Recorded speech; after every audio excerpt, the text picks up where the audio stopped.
ਵਾਹਿਗੁਰੂ ਜੀ ਕਾ ਖਾਲਸਾ ਵਾਹਿਗੁਰੂ ਜੀ ਕੀ ਫਤਿਹ। ਸਾਡੀਆਂ ਜਿਹੜੀਆਂ ਗੁਰਮਤਿ ਵਿਚਾਰਾਂ ਚੱਲ ਰਹੀਆਂ ਗੁਰਬਾਣੀ ਵਿਚਾਰ ਦੇ ਉੱਤੇ ਧਰਮ ਦਾ ਜਿਹੜਾ ਮੁੱਖ ਮਕਸਦ ਸੰਸਾਰ ਦੇ ਵਿੱਚ ਦੱਸਿਆ ਜਾਂਦਾ ਹੈ ਉਹ ਹੈ ਰੱਬ ਦੀ ਪ੍ਰਾਪਤੀ। ਜਿਸ ਚੀਜ਼ ਨੂੰ ਪ੍ਰਾਪਤ ਕਰਨਾ ਹੋਵੇ, ਜਿਸ ਨੂੰ ਮਿਲਣਾ ਹੋਵੇ, ਤਾਂ ਉਸ ਦੇ ਨਿਵਾਸ ਸਥਾਨ ਦਾ, ਉਸ ਦੇ ਹੁਲੀਏ ਦਾ ਪਹਿਲਾਂ ਪਤਾ ਕਰਨਾ ਪੈਂਦਾ ਉਹ ਕਿਹੋ ਜਿਹਾ ਲੱਗਦਾ ਹੈ, ਕਿੱਥੇ ਰਹਿੰਦਾ ਹੈ, ਤਾਂ ਫਿਰ ਅਸੀਂ ਉਸ ਨੂੰ ਮਿਲਣ ਦਾ ਜੋ ਹੈ ਪ੍ਰੋਗਰਾਮ ਬਣਾਉਂਦੇ ਹਾਂ। ਅਸੀਂ ਸਾਰੇ ਗੁਰੂ ਨਾਨਕ ਪੰਥ ਦੇ ਮਾਰਗ ਦੇ ਪਾਂਧੀ ਹਾਂ ਔਰ ਸਾਡਾ ਜੋ ਗਿਆਨਦਾਤਾ ਧੰਨ ਧੰਨ ਸ਼੍ਰੀ ਗੁਰੂ ਗ੍ਰੰਥ ਸਾਹਿਬ ਜੀ ਹਨ। ਗੁਰਮਤਿ ਅਨੁਸਾਰ ਰੱਬ ਕਿੱਥੇ ਰਹਿੰਦਾ, ਕਿਉਂਕਿ ਇਸਲਾਮ ਧਰਮ ਅਨੁਸਾਰ 7ਵੇਂ ਅਸਮਾਨ 'ਤੇ ਵਸਦਾ ਜੇ, ਔਰ ਹਿੰਦੂ ਧਰਮ ਦੇ ਅਨੁਸਾਰ ਉਹ ਦੇਵੀ ਦੇਵਤਿਆਂ ਦੇ ਰੂਪ ਵਿੱਚ ਔਰ ਸਮੇਂ ਤੋਂ ਸਮੇਂ ਉਹ ਪੈਦਾ ਹੁੰਦਾ ਰਹਿੰਦਾ, ਸਰੀਰ ਧਾਰਦਾ। ਜਿਵੇਂ ਉਹਨਾਂ ਦਾ ਮੰਨਣਾ ਰਾਮਚੰਦਰ ਦੇ ਰੂਪ ਵਿੱਚ ਰੱਬ ਆਇਆ, ਕ੍ਰਿਸ਼ਨ ਦੇ ਰੂਪ ਵਿੱਚ ਰੱਬ ਆਇਆ। ਹਰ ਧਰਮ ਦੀ ਆਪਣੀ ਆਪਣੀ ਮਨੌਤ ਹੈ, ਪਰ ਅਸੀਂ ਕਿਉਂਕਿ ਸਿੱਖ ਹਾਂ, ਗੁਰੂ ਨਾਨਕ ਦੇ ਸਿੱਖ ਹਾਂ, ਅਤੇ ਅਸਾਂ ਦਾ ਗੁਰੂ ਗ੍ਰੰਥ ਸਾਹਿਬ ਜੀ ਹਨ, ਅਤੇ ਅਸੀਂ ਗੁਰੂ ਗ੍ਰੰਥ ਸਾਹਿਬ ਜੀ ਅਨੁਸਾਰ ਰੱਬ ਨੂੰ ਮਿਲਣਾ, ਰੱਬ ਨੂੰ ਲੱਭਣਾ। ਅਤੇ ਅੱਜ ਅਸੀਂ ਉਸ ਰੱਬ ਦੇ ਦਰਸ਼ਨ ਕਰਾਂਗੇ, ਉਸ ਰੱਬ ਨੂੰ ਮਿਲਾਂਗੇ। ਜੇ ਦਰਸ਼ਨ ਨਾ ਵੀ ਕਰ ਸਕੇ, ਨਾ ਵੀ ਮਿਲ ਸਕੇ, ਘੱਟੋ ਘੱਟ ਉਸ ਰੱਬ ਦਾ ਸਰਨਾਮਾ, ਐਡਰੈਸ ਸਾਨੂੰ ਅੱਜ ਮਿਲ ਜਾਏਗਾ, ਤਾਂ ਕਿ ਅਸੀਂ ਉਸ ਸਰਨਾਮੇ 'ਤੇ ਜਾ ਕੇ, ਉਸ ਐਡਰੈਸ 'ਤੇ ਜਾ ਕੇ ਉਸ ਰੱਬ ਨੂੰ ਜਦੋਂ ਜੀ ਚਾਹੇ ਮਿਲ ਸਕਦੇ ਹਾਂ। ਤੁਸੀਂ ਕਹੋਗੇ ਕਿ ਰੱਬ ਨੂੰ ਮਿਲਣ 'ਤੇ ਤਾਂ ਲੋਕ ਬਹੁਤ ਪਾਪੜ ਵੇਲਦੇ ਨੇ, ਬੜੇ ਬੜੇ ਤਪ ਕਰਦੇ ਨੇ, ਕਈ ਸਾਲ ਉਲਟੇ ਲਟਕਦੇ ਨੇ, ਔਰ ਤੁਸੀਂ ਸੌਖਾ ਜਿਹਾ ਰੱਬ ਨੂੰ ਮਿਲਣ ਦੀਆਂ ਗੱਲਾਂ ਕਰਦੇ ਹੋ। ਕੀ ਤੁਸੀਂ ਸ਼ੇਖ ਚਿੱਲੀ ਵਾਂਗੂ ਕੋਈ ਖਿਆਲੀ ਪੁਲਾਓ ਤਾਂ ਨਹੀਂ ਬਣਾ ਰਹੇ? ਨਾ ਭਈ, ਮੈਂ ਕੌਣ ਹੁੰਦਾ ਕਿ ਰੱਬ ਦੇ ਬਾਰੇ ਕੋਈ ਉਲਟੀ ਸਿੱਧੀ ਗੱਲ ਕਰਾਂ। ਵਾਹਿਦ ਹਸਤੀ, ਵਾਹਿਦ ਸ਼ਕਤੀ, ਉਹ ਇੱਕ ਕਾਨੂੰਨ, ਉਹ ਇੱਕ ਮਰਜ਼ਾਦਾ, ਮੈਂ ਉਸ ਨੂੰ ਮਖੌਲ ਕਿਵੇਂ ਕਰ ਸਕਦਾ? ਸੋ ਅਸੀਂ ਗੁਰਬਾਣੀ ਦੇ ਵਿੱਚੋਂ ਅੱਜ ਰੱਬ ਦੇ ਦਰਸ਼ਨ ਕਰਾਂਗੇ, ਉਸ ਦੇ ਨਿਵਾਸ ਸਥਾਨ ਬਾਰੇ ਜਾਣਾਂਗੇ। ਭਗਤ ਫਰੀਦ ਜੀ ਦੀ ਬਾਣੀ ਗੁਰੂ ਗ੍ਰੰਥ ਸਾਹਿਬ ਜੀ ਵਿੱਚ ਦਰਜ ਹੈ। ਪਹਿਲਾਂ ਭਗਤ ਫਰੀਦ ਜੀ ਨੂੰ ਪੁੱਛ ਲੈਂਦੇ ਹਾਂ ਕਿ ਭਾਈ ਤੁਸੀਂ ਰੱਬ ਦੀ ਭਗਤੀ ਕਰਿਆ ਕਰਦੇ ਸੀ, ਤੁਹਾਨੂੰ ਰੱਬ ਮਿਲਿਆ, ਉਹ ਜੇ ਮਿਲਿਆ ਤਾਂ ਉਹ ਕਿੱਥੇ ਸੀ? ਸਾਨੂੰ ਵੀ ਦੱਸ ਦਿਓ, ਕਿਉਂਕਿ ਸਾਡੇ ਸਤਿਗੁਰਾਂ ਤੁਹਾਨੂੰ ਪੂਰਾ ਸਤਿਕਾਰ, ਬਰਾਬਰਤਾ ਦਿੱਤੀ, ਗੁਰੂ ਗ੍ਰੰਥ ਸਾਹਿਬ ਵਿੱਚ ਤੁਹਾਡੀ ਬਾਣੀ ਦਰਜ ਕੀਤੀ ਹੈ, ਅਤੇ ਸਾਨੂੰ ਉਸ ਰੱਬ ਦਾ ਟਿਕਾਣਾ ਦੱਸੋ ਜਿਸ ਰੱਬ ਦੀ ਭਗਤੀ ਤੁਸੀਂ ਕਰਦੇ ਸੀ, ਉਹ ਜਿਸ ਰੱਬ ਨੂੰ ਤੁਸੀਂ ਮਿਲੇ ਸੀ। ਤੋ ਭਗਤ ਕਬੀਰ ਜੀ ਤੋਂ ਜਦੋਂ ਪੁੱਛਿਆ, ਉਹ ਦੱਸਦੇ ਨੇ ਕਿ ਰੱਬ ਕਿੱਥੇ ਰਹਿੰਦਾ। ਫਰੀਦਾ ਜੰਗਲ ਜੰਗਲ ਕਿਆ ਭਵੈਂ, ਵਣ ਕੰਡਾ ਮੋੜੈਂ, ਵਸੀ ਰੱਬ ਹਿਆਲੀ ਹੈ, ਜੰਗਲ ਕਿਆ ਢੂੰਡੈਂ। ਫਰੀਦ ਸਾਹਿਬ ਕਹਿੰਦੇ ਨੇ, ਫਰੀਦਾ ਤੂੰ ਜੰਗਲ ਦੇ ਵਿੱਚ ਧੱਕੇ ਖਾਂਦਾ ਕਾਹਤੇ ਫਿਰਦਾ? ਕਿਉਂਕਿ ਇਹ ਆਮ ਸਾਡੇ ਦੇਸ਼ ਵਿੱਚ ਜਾਂ ਧਰਮ ਦੇ ਖੇਤਰ ਵਿੱਚ ਇਹ ਦੱਸਿਆ ਜਾਂਦਾ ਕਿ ਜਿਸ ਨੇ ਰੱਬ ਨੂੰ ਪ੍ਰਾਪਤ ਕਰਨਾ, ਉਹ ਘਰ ਘਾਟ ਤਿਆਗ ਦੇਵੇ, ਬਾਲ ਬੱਚਾ ਤਿਆਗ ਦੇਵੇ, ਕੋਈ ਪਰਵਾਹ ਨਾ ਕਰੇ।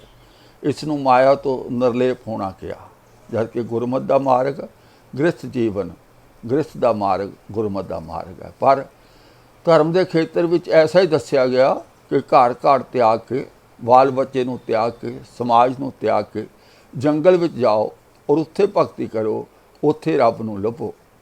ਅਤੇ ਭਗਤ ਫਰੀਦ ਜੀ ਬਹੁਤ ਡੂੰਘੀ ਚੋਟ ਮਾਰਦੇ ਹਨ, ਉਹ ਕਹਿੰਦੇ ਹਨ ਕਿ ਭਈ ਜੰਗਲ 'ਚ ਕੀ ਲੱਭਦਾ ਫਿਰਦਾ? ਫਰੀਦਾ ਜੰਗਲ ਜੰਗਲ ਕਿਆ ਭਵੈਂ, ਵਣ ਕੰਡਾ ਮੋੜ। ਇੱਥੇ ਤਾਂ ਇਹੀ ਹੋ ਸਕਦਾ ਹੈ, ਜੰਗਲ 'ਚ ਧੱਕੇ ਖਾਏਗਾ ਤਾਂ ਪੈਰ 'ਚ ਕੰਡੇ ਲੱਗਣਗੇ, ਪੱਥਰ ਲੱਗਣਗੇ, ਤਕਲੀਫ ਹੋਏਗੀ। ਰੱਬ ਨਹੀਂ ਜੇ ਮਿਲਣਾ। ਵਸੀ ਰੱਬ ਇਹ ਹਾਲੀ ਹੈ, ਜੰਗਲ ਕਿਆ ਢੂੰਡੇ।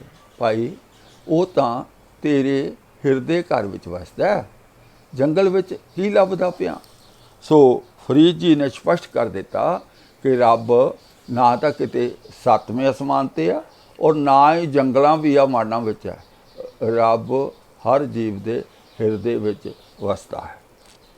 ਅੱਗੇ ਫਿਰ ਸਾਡਾ ਖਿਆਲ ਆਇਆ ਕਿ ਇਹ ਤਾਂ ਭਗਤ ਜੀ ਹੋਏ ਨੇ, ਅਸੀਂ ਗੁਰੂ ਅਰਜਨ ਦੇਵ ਪਾਤਸ਼ਾਹ ਤੋਂ ਪੁੱਛ ਲੈਂਦੇ ਹਾਂ।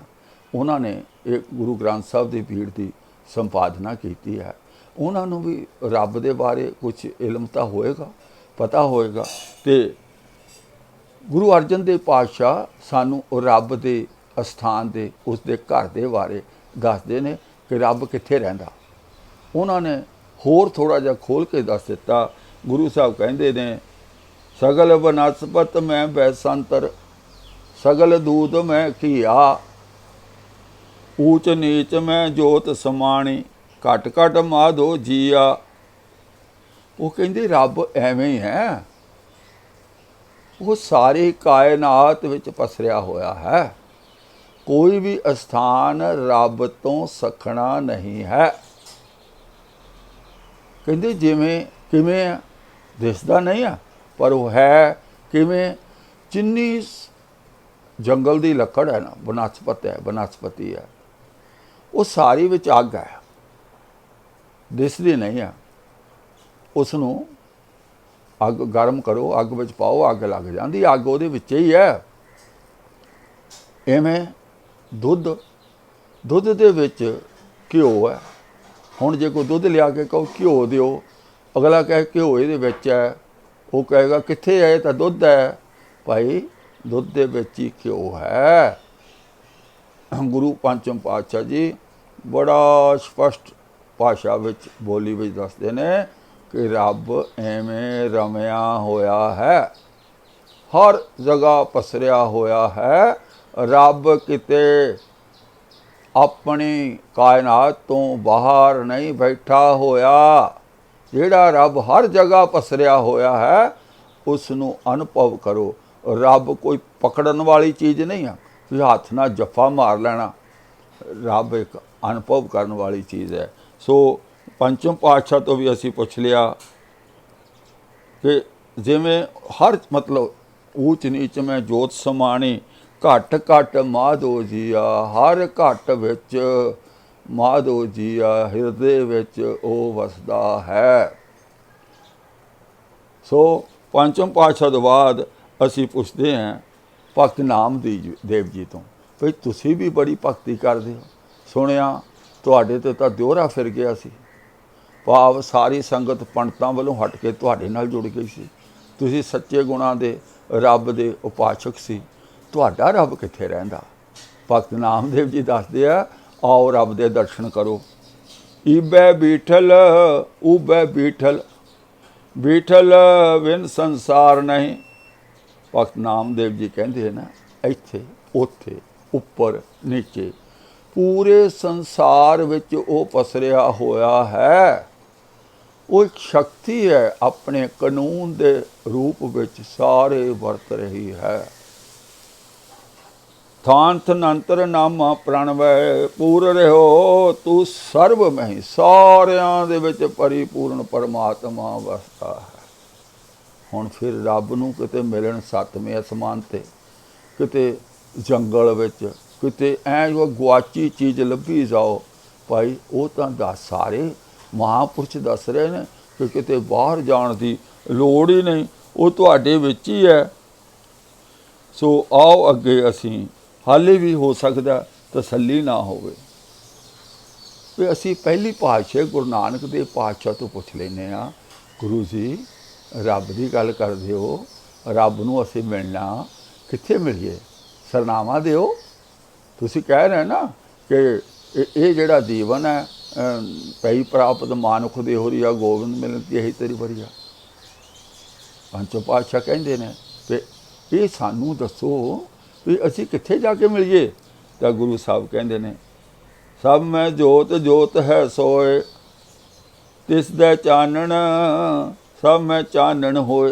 वो जिहड़ा रब है ना, ਉਹ ਸਾਰਿਆਂ ਵਿੱਚ ਉਸ ਦੀ ਜੋਤ, ਸਾਰਿਆਂ ਵਿੱਚ ਉਹ ਪ੍ਰਕਾਸ਼ਮਾਨ ਹੈ, ਹਰ ਹਿਰਦੇ ਵਿੱਚ। ਬਾਹਰ ਲੱਭਣ ਕੋ ਜਾਂਦੇ ਹੋ ਯਾਰ, ਤੁਹਾਡੇ ਵਿੱਚ ਹੀ ਹੈ, ਹਰ ਜਗ੍ਹਾ ਆਲੇ ਦੁਆਲੇ ਪਸਰਿਆ ਹੋਇਆ। ਔਰ ਇੱਕ ਗੱਲ ਉਹ ਗੁਰੂ ਨਾਨਕ ਪਾਤਸ਼ਾਹ ਬੜੀ ਗੁੱਝੀ ਸਮਝਾਉਂਦੇ ਆ ਭਈ ਉਸ ਨੂੰ ਜੇ ਅਨੁਭਵ ਕਰਨਾ ਨਾ, ਉਸ ਨੂੰ ਮਿਲਣਾ, ਉਸ ਨੂੰ ਫੀਲ ਕਰਨਾ, ਤਾਂ ਫਿਰ ਉਹਦਾ ਤਰੀਕਾ ਗੁਰੂ ਨਾਨਕ ਪਾਤਸ਼ਾਹ ਜੀ ਦੱਸਦੇ ਨੇ। ਗੁਰ ਸਾਖੀ ਜੋਤ ਪ੍ਰਗਟ ਹੋਏ। ਗੁਰੂ ਦੀ ਸਿੱਖ, ਗੁਰ ਸਾਖੀ, ਗੁਰ ਮਤਲਬ ਗਿਆਨ, ਗਿਆਨ ਲੈ ਕੇ, ਸਿੱਖਿਆ ਲੈ ਕੇ, ਸਮਝ ਲੈ ਕੇ ਉਸ ਨੂੰ ਅਨੁਭਵ ਕੀਤਾ ਜਾ ਸਕਦਾ ਹੈ। ਉਸ ਨੂੰ ਜੱਫਾ ਨਹੀਂ ਮਾਰਿਆ ਜਾ ਸਕਦਾ, ਉਸ ਨੂੰ ਫੜਿਆ ਨਹੀਂ ਜਾ ਸਕਦਾ, ਉਸ ਨੂੰ ਅਨੁਭਵ ਕੀਤਾ ਜਾ ਸਕਦਾ, ਉਸ ਨੂੰ ਫੀਲ ਕੀਤਾ ਜਾ ਸਕਦਾ। ਹਾਲੇ ਵੀ ਹੋ ਸਕਦਾ ਕੁਝ ਵੀਰਾਂ ਨੂੰ ਇਹ ਗੱਲ ਹੋਵੇ ਕਿ ਯਾਰ ਗੱਲ ਹਾਲੇ ਵੀ ਸਮਝ ਨਹੀਂ ਆਈ। ਤੋ ਲਓ ਅਸੀਂ ਅੱਜ ਆਪਣੇ ਸਤਿਗੁਰੂ ਗੁਰੂ ਤੇਗ ਬਹਾਦਰ ਜੀ ਤੋਂ ਪੁੱਛ ਲੈਂਦੇ ਹਾਂ, ਸਤਿਗੁਰੂ ਜੀ ਤੁਸੀਂ ਦੱਸੋ ਰੱਬ ਨੂੰ ਮਿਲਣਾ ਕਿੱਥੇ ਮਿਲ ਜੇ, ਕਿੱਥੇ ਰਹਿੰਦਾ, ਕਿਵੇਂ ਉਹਨੂੰ ਮਿਲ ਸਕਦੇ ਹਾਂ, ਕੋਈ ਜੁਗਤੀ ਦੱਸੋ ਨਾ। ਤੇ ਆਮ ਤੌਰ 'ਤੇ ਨਾ ਗੁਰੂ ਸਾਹਿਬ ਨੂੰ ਇਹ ਦੱਸਿਆ ਜਾਂਦਾ ਉਹ ਇਸ ਸੰਸਾਰ ਤੋਂ ਉਪਰਾਮ ਸਨ, ਇਸ ਸੰਸਾਰ ਤੋਂ ਭੱਜਣ ਦੀਆਂ ਗੱਲਾਂ ਕਰਦੇ ਸਨ। ਭਾਈ ਸਾਡੀ ਸਮਝ ਛੋਟੀ ਹੈ, ਸਾਡੀ ਸਮਝ ਵਿੱਚ ਫਰਕ ਹੈ। ਗੁਰੂ ਨਾਨਕ ਔਰ ਗੁਰੂ ਤੇਗ ਬਹਾਦਰ ਜਾਂ ਗੁਰੂ ਗੋਬਿੰਦ ਸਿੰਘ ਜੀ ਜਾਂ ਦਸੇ ਪਾਤਸ਼ਾਹੀਆਂ ਜਾਂ ਉਹਨਾਂ ਦੇ ਪੂਰਨ ਸਿੱਖ, ਉਹਨਾਂ ਦੀ ਜੋਤ ਉਹ ਜੁਗਤ ਸਾਏ ਸਹਿ ਕਾਇਆ ਫਿਰ ਪਲਟੀ ਹੈ। ਉਹਨਾਂ ਦੇ ਸਿਰਫ ਸਰੀਰ ਬਦਲਿਆ ਸੀ, ਬਾਕੀ ਉਹਨਾਂ ਦੀ ਜੁਗਤ ਵੀ ਉਹੀ, ਉਹਨਾਂ ਦੀ ਤਸਵੀਰ ਵੀ ਉਹੀ, ਉਹਨਾਂ ਦੀ ਸੋਚ ਵੀ ਉਹੀ, ਉਹਨਾਂ ਦੀ ਸਮਝ ਵੀ ਉਹੀ, ਕੋਈ ਫਰਕ ਨਹੀਂ ਸੀ। ਐਵੇਂ ਸਾਨੂੰ ਭੁਲੇਖੇ ਪਾ ਦਿੱਤੇ ਗਏ, ਕਹਾਣੀਆਂ ਬਣਾ ਕੇ, ਇਤਿਹਾਸ ਬਣਾ ਕੇ। ਲਓ ਹੁਣ ਸਾਨੂੰ ਜੋ ਨੌਵੇਂ ਪਾਤਸ਼ਾਹ ਦੱਸ ਰਹੇ ਨੇ, ਕਾਹੇ ਰੇ ਬਨ ਖੋਜਣ ਜਾਏ, ਕਾਹੇ ਰੇ ਬਨ ਖੋਜਣ ਜਾਏ। ਬਨ ਜੰਗਲ ਵਿੱਚ ਕਿਉਂ ਭਟਕਦੇ ਫਿਰਦੇ ਹੋ, ਕੀ ਲੱਭਦੇ ਹੋ? ਰੱਬ ਨੂੰ ਲੱਭਦੇ ਹੋ। ਅਸਾਂ ਦਸ਼ਮੇਸ਼ ਪਿਤਾ ਨੂੰ ਹੇਮਕੁੰਟ 'ਤੇ ਚੜ੍ਹਾਤਾ, ਜਿੱਥੇ ਬਰਫ਼ ਇੰਨੀ ਪੈਂਦੀ ਆ, ਸਾਲ ਦੇ 8 ਮਹੀਨੇ ਉੱਥੇ ਸਾਹ ਵੀ ਨਹੀਂ ਆਉਂਦਾ, ਬੰਦਾ ਜਿਉਂਦਾ ਰਹਿਣਾ ਤੇ ਹੋਰ ਗੱਲ ਹੈ। ਅਸਾਂ ਤਾਂ ਪਤਾ ਨਹੀਂ ਸਿੱਖ ਧਰਮ ਨੂੰ ਕਿਹੜੇ ਗਧੀ ਗੇੜ ਵਿੱਚ ਪਾ ਰੱਖਿਆ। ਸਾਡੇ ਵਿਦਵਾਨਾਂ ਨੇ ਹੋਰ ਗ੍ਰੰਥ ਲਿਖ ਕੇ, ਹੋਰ ਗ੍ਰੰਥ ਪੜ੍ਹਾ ਕੇ, ਉਹ ਸਾਫ਼ ਤੇ ਸਪਸ਼ਟ ਲਿਖਿਆ ਸਾਡੇ ਸਤਿਗੁਰਾਂ ਨੇ, ਕਾਹੇ ਰੇ ਬਨ ਖੋਜਣ ਜਾਏ, ਸਰਬ ਨਿਵਾਸੀ ਸਦਾ ਅਲੇਪਾ ਤੋਹੀ ਸੰਗ ਸਮਾਏ। ਉਹ ਸਰਬ ਨਿਵਾਸੀ ਪਰ ਅਲੇਪ ਵੀ ਰਹਿੰਦਾ, ਸਦਾ ਅਲੇਪਾ ਤੋਹੀ ਸੰਗ, ਤੇਰੇ ਨਾਲ ਹੀ ਰਹਿੰਦਾ। ਭਾਈ ਕਿੱਥੇ ਲੱਭਦਾ ਫਿਰਦਾ, ਕਿੱਥੇ ਤੁਰਿਆ ਫਿਰਦਾ, ਕਿਹੜੇ ਚੱਕਰਾਂ 'ਚ? ਕਦੀ ਅੱਖਾਂ ਬੰਦ ਕਰਕੇ, ਕਦੀ ਲਾਈਟਾਂ ਬੰਦ ਕਰਕੇ, ਕਦੀ ਚਿਮਚਮੀਆਂ ਲਾਈਟਾਂ ਜਗਾ ਕੇ ਰਾਤ ਨੂੰ ਯਾਦ ਕਰਦਾ ਰੱਬ ਨੂੰ ਕਿ ਰੱਬ ਪਤਾ ਨਹੀਂ ਭੁਲੇਖੇ ਨਾਲ ਹਨੇਰੇ 'ਚ ਆ ਜਾਏ, ਅਤੇ ਕਦੀ ਪਤਾ ਨਹੀਂ ਰੱਬ ਲਾਈਟ 'ਚ ਆ ਜਾਏ, ਕਦੀ ਬਹੁਤ ਸਾਰੀਆਂ ਫਲੱਡ ਲਾਈਟਾਂ ਲਾ ਕੇ ਰੱਬ ਨੂੰ ਯਾਦ ਕਰਦਾ। ਐਵੇਂ ਭੰਬਲ ਭੂਸੇ 'ਚ ਬੰਦਿਆ ਪਿਆ ਹੋਇਆ। ਉਹ ਤਾਂ ਸਰਬ ਨਿਵਾਸੀ ਸਦਾ ਅਲੇਪਾ ਤੋਹੀ ਸੰਗ ਸਮਾਏ, ਤੇਰੇ ਕੋਲ ਹੀ ਰਹਿੰਦਾ, ਕਿਤੇ ਦੂਰ ਨਹੀਂ। ਅੱਗੇ ਸੁਣੋ ਫਿਰ ਗੁਰੂ ਸਾਹਿਬ ਕਿੰਨੀ ਸੋਹਣੀ ਉਦਾਹਰਨ ਦਿੰਦੇ ਆ। ਇਸ ਤੋਂ ਵਧੀਆ ਹੋਰ ਰੱਬ ਦੇ ਸਥਾਨ ਦੀ, ਰੱਬ ਨੂੰ ਅਨੁਭਵ ਕਰਨ ਦੀ, ਉਸ ਵਾਹਿਦ ਸ਼ਕਤੀ, ਉਸ ਕਾਨੂੰਨ ਨਾਲ ਜੁੜਨ ਦੀ ਕੋਈ ਗੱਲ ਸਾਨੂੰ ਸਮਝਾ ਸਕਦਾ? ਗੁਰੂ ਤੇਗ ਬਹਾਦਰ ਜੀ ਕਹਿੰਦੇ ਨੇ, ਪੂਹਪ ਮੱਧ ਜਿਉਂ ਬਾਸ ਬਸਦਾ ਹੈ। ਫੁੱਲ ਦੇ ਵਿੱਚ ਸੁਗੰਧੀ ਹੁੰਦੀ ਨਾ। ਹੁਣ ਜੇ ਕੋਈ ਬੰਦਾ ਕਹੇ ਕਿ ਮੈਨੂੰ ਜੀ ਸੁਗੰਧੀ ਫੜਾਓ, 2 ਕਿਲੋ ਸੁਗੰਧੀ ਦੇ ਦਿਓ, ਹੋ ਸਕਦਾ? ਜਾਂ ਸੁਗੰਧੀ ਮੇਰੇ ਡੱਬੇ 'ਚ ਬੰਦ ਕਰ ਦਿਓ, ਨਾ ਭਾਈ। ਫੁੱਲ ਤੋੜ ਕੇ ਦੇ ਸਕਦੇ, ਮੁਰਝਾ ਜਾਣਾ। ਜੇ ਸੁਗੰਧੀ ਲੈਣੀ ਤਾਂ ਫੁੱਲ ਦੇ ਕੋਲ ਜਾਣਾ ਪੈਣਾ। परमानेंट सुगंधी लैनी, जिन्ना च फुल दी जीवन है ਉਹਦੇ ਕੋਲ खड़े हो जाओ, तैनूं सुगंधी दे देनी आ। जिवें फुल दे विच सुगंधी है पर वो दिखाई नहीं दिंदी, वो सुंघी जा सकती है। पूप मध ज्यों बास वस्त है, मुकर माहे जैसे छाए। जिवें शीशे विच तुहाडा अख तुहाडी फोटो दिखाई दिंदी ना, इवें है, इवें है। फोटो तुहानूं उदों तक दिखाई देनी आ जदों तक तुसीं शीशे दे कोल खड़े हो। तुहानूं फुल दी सुगंधी उदों तक आउणी है, सुगंधी है पर आउणी उदों तक है जदों तुसीं फुल दे नेड़े खड़े हो। दूर चले जाओ, सुगंधी नहीं आउणी। तो इन्ना सोहना तरीका समझाउण दा साडे सतगुरुआं दा। पूप मध ज्यों बास बस्त है, मुकर माहे जैसे छाए। तैसे ही हर वसे निरंतर, घट ही खोजो भाए। वो तेरे हिरदे घर विच रब रहिंदा है। अखां बंद करके कित्थों लाउणा चाहुंदा रब नूं, कित्थों उतारेगा? पर पता नहीं असी सारे पढ़े लिखे समझदार लोग सानू ये बूजड़े जेड़े ढोंगी जे बंदे मूर्ख किवें बना लेंदे आ। असी मूर्ख बन जाने यार, गुरबाणी नूं छक्के टंग के धार्मिक अखाउंदे आ और आम नवें जगियासुआं नूं गुमराह करदे आ। गुरुद्वारियां दे विच नाम सिमरन दे नां ते मूर्ख बनाउने आ। आप तां असी अपना जीवन व्यर्थ अजाई गवा रहे हैं, पर असीं होर समाज दे जीवां दा भी नुकसान कर रहे हैं। भाई आ सीधे पद्धरे लफ्ज़ां विच मैं तां 4-5 शब्द चुने ने। गुरु ग्रंथ साहब जी दे विच तुसीं टुबियां लाओ और सारे भरम भुलेखे खत्म हो जाने आ जदों गुरबाणी नाल जुड़ गए। प्रॉब्लम यही है, मुश्किलात यही है कि असी गुरबाणी पढ़ते तां बहुत हाँ, असी सुखमनी साहब की बाणी करते करते पिछों वो हमरी करो हद रचा। हद हो गई, सुखमनी साहब नाल रक्षा होई नहीं तुहाडी।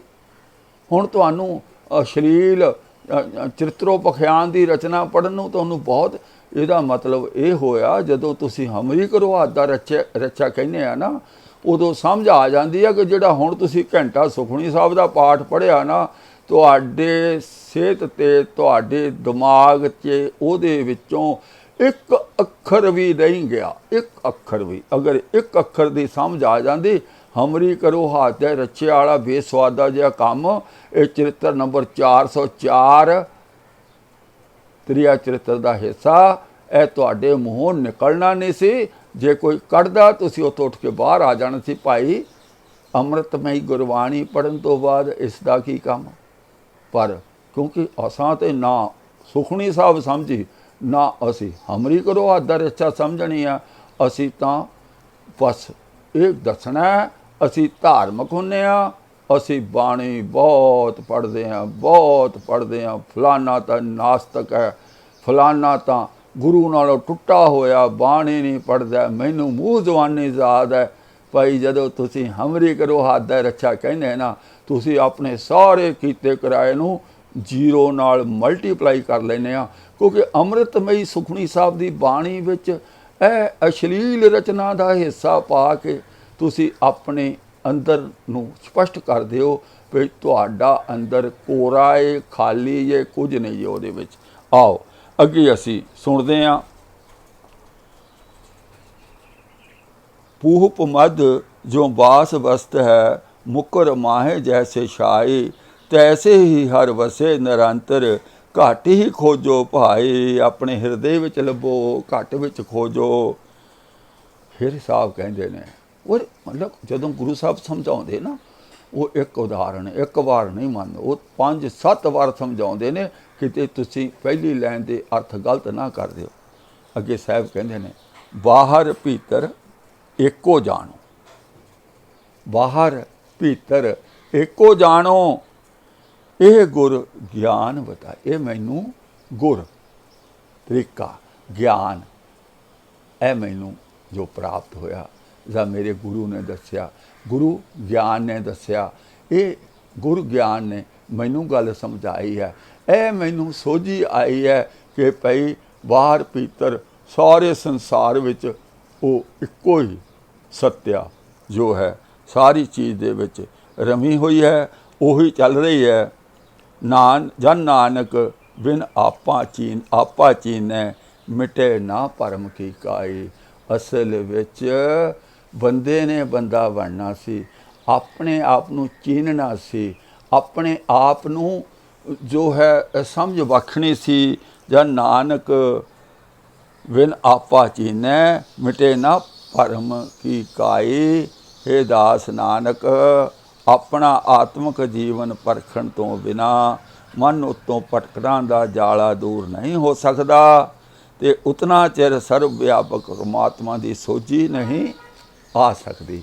ਜਦੋਂ ਤੱਕ ਗਿਆਨ ਤੋਂ ਗੁਣ ਗਿਆਨ ਤੋਂ ਸਤਿਗੁਰ ਮਤਲਬ ਸੱਚਾ ਗਿਆਨ ਜੋ ਯੂਨੀਵਰਸਲ ਟਰੁੱਥ ਹੈ, ਜੋ ਆਦਿ ਸੱਚ ਜੁਗਾਦ ਸੱਚ ਵਾਲਾ ਸੱਚ ਹੈ, ਜੋ ਏਕ ਓਂਕਾਰ ਸਤ ਨਾਮ ਹੈ, ਸਦੀਵੀ ਸੱਚ ਹੈ, ਜਦੋਂ ਤੱਕ ਉਸ ਦੀ ਸਮਝ ਨਹੀਂ ਆਈ, ਜਦੋਂ ਤੱਕ ਗੁਰੂ ਦਾ ਗਿਆਨ ਹਿਰਦੇ ਵਿੱਚ ਨਹੀਂ ਵਸਿਆ, ਸੱਚਾ ਗਿਆਨ ਹਿਰਦੇ ਵਿੱਚ ਨਹੀਂ ਆਇਆ, ਜਦੋਂ ਟੈਕਨਿਕ ਉਹ ਤਰੀਕਾ ਸਮਝ ਨਹੀਂ ਆਇਆ, ਉਦੋਂ ਤੱਕ ਭਰਮ ਦੀ ਕਾਈ ਜਿਹੜਾ ਜਾਲਾ ਉਹ ਸਾਡੇ ਅੱਗੇ ਪਿਆ ਹੋਇਆ, ਜਿਹੜਾ ਪੜਦਾ ਪਿਆ ਹੋਇਆ ਭੰਬੀਰੀ ਦੇ ਪੰਖ ਜਿਉਂ, ਜਦੋਂ ਤੱਕ ਉਹ ਛੱਡਦਾ ਨਹੀਂ, ਹਟਦਾ ਨਹੀਂ, ਉਹ ਟੁੱਟਦਾ ਨਹੀਂ, ਉਦੋਂ ਤੱਕ ਸਾਨੂੰ ਇਹ ਸੱਚ ਦਾ ਪਤਾ ਨਹੀਂ ਲੱਗਣਾ।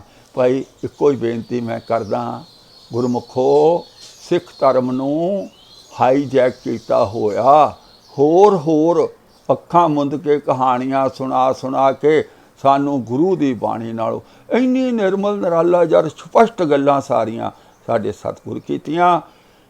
ਅਸੀਂ ਸਾਡੇ ਹਰ ਗੁਰਸਿੱਖ ਦਾ ਇਹ ਫਰਜ਼ ਹੈ ਤੇ ਗੁਰੂ ਦੀ ਮੱਤ ਨੂੰ, ਗੁਰੂ ਦੇ ਗਿਆਨ ਨੂੰ ਪ੍ਰਗਟ ਕਰਨਾ ਔਰ ਉਸ ਨੂੰ ਸਮਝਣਾ, ਹਿਰਦੇ ਵਿੱਚ ਧਾਰਨ ਕਰਨਾ। ਇਹ ਸਮਾਜ ਵਿੱਚ ਆਲੇ ਦੁਆਲੇ ਵਿੱਚ ਅਸੀਂ ਜੁੜਨਾ, ਪਿਆਰ ਮੁਹੱਬਤਾਂ ਵੰਡਣੀਆਂ ਔਰ ਖੁਸ਼ੀ ਖੇੜੇ ਵਿੱਚ ਰਹਿਣਾ। ਇਹ ਗੁਰੂ ਨਾਨਕ ਦਾ ਮਾਰਗ ਹੈ, ਸਮਾਜਿਕ ਧਰਮ ਹੈ। ਰੱਬ ਨੂੰ ਕਿਤੇ ਲੱਭਣ ਨਹੀਂ ਜਾਣਾ, ਭਟਕਦੇ ਨਾ ਫਿਰੋ, ਐਵੇਂ ਭੱਜੇ ਨਾ ਫਿਰੋ, ਉਹ ਕਿਤੇ ਦੂਰ ਨਹੀਂ, ਉਹ ਤੁਹਾਡੇ ਅੰਗ ਸੰਗ, ਤੁਹਾਡੇ ਅੰਦਰ, ਤੁਹਾਡੇ ਆਲੇ ਦੁਆਲੇ ਹਰ ਬਨਸਪਤੀ, ਹਰ ਚੀਜ਼ ਵਿੱਚ ਨਿਯਮਬੱਧ ਇੱਕ ਕਾਨੂੰਨ ਦੇ ਰੂਪ ਵਿੱਚ ਜਿਹੜਾ ਜਪਜੀ ਸਾਹਿਬ ਵਿੱਚ ਪੜ੍ਹਦੇ ਹਾਂ, ਹੁਕਮ ਰਜ਼ਾਈ ਚੱਲਣਾ, ਨਾਨਕ ਲਿਖਿਆ ਨਾਲ ਹੁਕਮ ਰਜ਼ਾਈ। ਇਹੀ ਨਾਮ, ਇਹੀ ਰਜਾ, ਇਹੀ ਪਾਣਾ, ਇਹੀ ਰੱਬ, ਸਭ ਕੁਝ ਸਤਿਗੁਰਾਂ ਸਾਨੂੰ ਸਪਸ਼ਟ ਕਰਕੇ ਦੱਸਿਆ। ਆਓ ਅੱਜ ਦੀ ਵੀਡੀਓ ਅਸੀਂ ਇੱਥੇ ਸਮਾਪਤ ਕਰਦੇ ਹਾਂ। ਹੋਈਆਂ ਭੁੱਲਾਂ ਚੁੱਕਾਂ ਦੀ ਮੁਆਫੀ, ਭੁਲੇਖੇ 'ਚੋਂ ਨਿਕਲੀਏ। ਔਰ ਬੇਨਤੀ ਜੋ ਮੈਂ ਹਮੇਸ਼ਾ ਕਰਿਆ ਕਰਦਾ, ਇਹ ਖੋਜ ਹੈ, ਥੋੜ੍ਹੇ ਜਿਹੇ ਵਿਚਾਰ ਆਮ ਵਿਚਾਰਾਂ ਨਾਲੋਂ ਅਲੱਗ ਨੇ, ਉਹਨਾਂ ਨੇ ਮੈਂ ਮੁਆਫੀ ਪਹਿਲਾਂ ਮੰਗ ਲੈਣਾ। ਤੁਹਾਨੂੰ ਚੰਗੇ ਲੱਗਦੇ ਰੱਖੋ, ਮਾੜੇ ਲੱਗਦੇ ਛੱਡ ਦਿਓ, ਜਿੱਥੇ ਚੱਲਣਾ ਚੱਲੋ, ਅਸੀਂ ਤਾਂ ਹੋਕਾ ਦੇ ਹੀ ਜਾਣਾ। ਤੇ ਬੇਨਤੀ ਉਹੀ, ਇਸ ਖੋਜ ਨੂੰ ਅਗਰ ਪਸੰਦ ਕਰਦੇ ਹੋ, ਮੇਰੇ ਚੈਨਲ ਨੂੰ ਸਬਸਕ੍ਰਾਈਬ ਕਰੋ, ਵੀਡੀਓ ਨੂੰ ਸਾਂਝਾ ਕਰੋ, ਪਸੰਦ ਕਰੋ, ਘੰਟੀ ਦਾ ਬਟਨ ਵੀ ਦਬਾ ਦਿਓ। ਆਓ ਫਤਿਹ ਬੁਲਾਈਏ। ਵਾਹਿਗੁਰੂ ਜੀ ਕਾ ਖਾਲਸਾ, ਵਾਹਿਗੁਰੂ ਜੀ ਕੀ ਫਤਿਹ।